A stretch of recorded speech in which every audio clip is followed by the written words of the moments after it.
Okay, welcome to this second corporate corner, which is now focusing on the, as we see, ecosystem services. There will be 7 presentations about the ecosystem services, each of very short, and there is a space for specific questions. And then remember, we have this after-party event where we have possibility to make more networking. Today we are going through selected ecosystem services, so the following ones will be happening in the following corporate corners.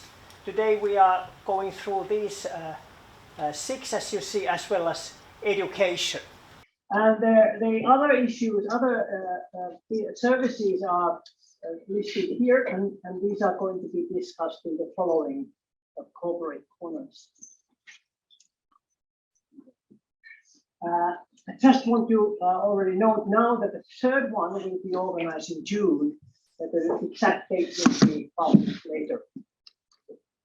So to go to the topic of my own ecosystem, I will show some very short summary of the services and access of different facilities in Turku PET Centre. Maybe you're aware that the center is owned by 3 hosts, the 2 local universities and University Hospital District, and is a national research unit. So first of all, the strength. Why we think Turku PET Centre has some unique possibilities. I've been listing here 6 of those strengths. First of all, I will show you some of the research infra, including, as listed there, the devices you can buy. But what you cannot buy are the tracers, and that's actually a major kind of asset. So we have already now a large selection of various PET tracers for human animal use. And also we have a number of those in GMP, meaning that we can perform a really pharma trials and using in a human research studies. There are selected expertise in certain scientific fields, which I show later. The staff number is listed there. One is maybe not widely known that we also have a rather large image data bank. So we have actually archived every image from the 1888 until today. So we have more than 100,000 image sets archived. And all these are accessible for the investigators. You can go back to those raw data, reconstruct the images, and utilize them in your research. For example, you have a certain cancer subset, and then you go historical, see how many of those patients we have scanned in during these decades. And all these are accessible, and then you can combine this image information with other clinical information which you can get from our biobank or clinical informatics.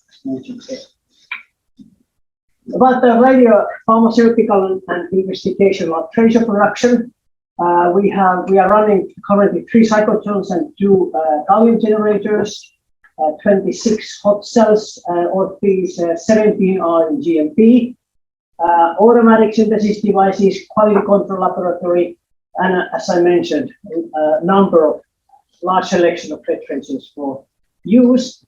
The imaging capacity, sorry, this is now jumping too far. Okay, here. Imaging capacity is also unique. It's not the largest, but almost the largest in the world. So we have 8 PET scanners. And the newest one is the right-hand corner is the total body simultaneous acquisition PET scanner. I will show some more details about this. Then we have 2 other PET CPs, 1 dedicated brain scanner, 1 PET-MR simultaneous acquisition in the left lower corner, 2 animal, and 1 small animal portable PET CT. And then we have also ultrasound. Even we are PET center, we have also access to MR, CT, and ultrasound, because many of the trials need not only the PET, but also some other modalities. The idea here is that we have been really building a really kind of possibility to perform imaging of cells until the human total body. And if you think about the total infra here in locally, is that including the Turku bioimaging other services like the cell imaging core in Turku Bioscience Center. This comes from the molecules to total human body imaging. So there is really nice access today here in Turku to work in the imaging. I just don't want to go the details, but this has not been very cheap. It has the total investments until this year has been more than 60 million euros. This is not inflation for it. So it has required a lot of, inputs from the local hosts, but also we have been very successfully getting outside funding. I mentioned already that one of the main assets is actually tracers. And each of these tracers actually means a lot of investment, a lot of work.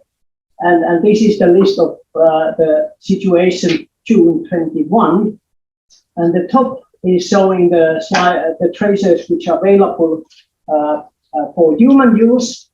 And some of them you see the green ones, sorry, not all are seen in the slide, but are in GMP. And then we have a much longer list also including the preclinical things. So if I think about the investment wise, the one GMP production tracer is value of $250,000. And if you think about the preclinical imaging tracer is about 100,000, the real cost to put it on. So it's not a small investment, but that's the major target in our center to really, because there is the new things. The scanners you can buy, but tracers you can't. You need to produce them yourself. The main research focus areas are listed here. I'm not going to details, but each of these 6 focus areas, we have a dedicated experts, which you can consult if you are focusing on these certain research areas.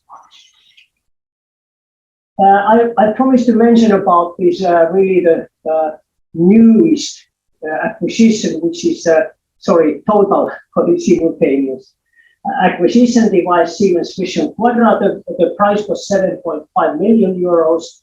And we got funding from Jane and Aatos Erko Foundation, 5 million to support this acquisition. And now the scanner is coming this April, and we start utilizing it in June 1st. And the possibilities are trying to show in this slide. So the traditionally we can scan like 20 or 30 centimeters max at the same time. Now with the total body, I can do a dynamic study of the total body simultaneously, which makes it possible, for example, to look really the inter-organ interaction. And you can quantify the perfusion and brain at the same time when you do cardiac scans, and vice versa. And metabolic research, all these kind of multi-organ, total body kind of ideas becomes immediately possible with this scanner. So we believe it's going to be really worth of investing 7.5 million. Just to provide this information about the solutions for R&D, radionuclide production, radiochemistry, clinical research, clinical imaging, reporting. All these services have been arranged and will be available. Study planning, especially collaboration with the CRC, with patient recruitment, clinical measurements, data analysis, imaging studies, all these are available for the academic research, but also the industry collaboration. We work for people service basis, but we also have a lot of like a joint funding project, as well as the academic investigators actually are subvented the real cost by the host funding. So it's not going to be full people academic research. I just wanted to show you one slide about some issues related to new tracer development, bringing the tracer from into the clinical use. What are the steps needed? I'm not going to details, but there are certain things which expertise you need to have when you are thinking about this. It's not always the same than the drug. Usually the bad drug is maybe good tracer, and good tracer may be a bad drug. But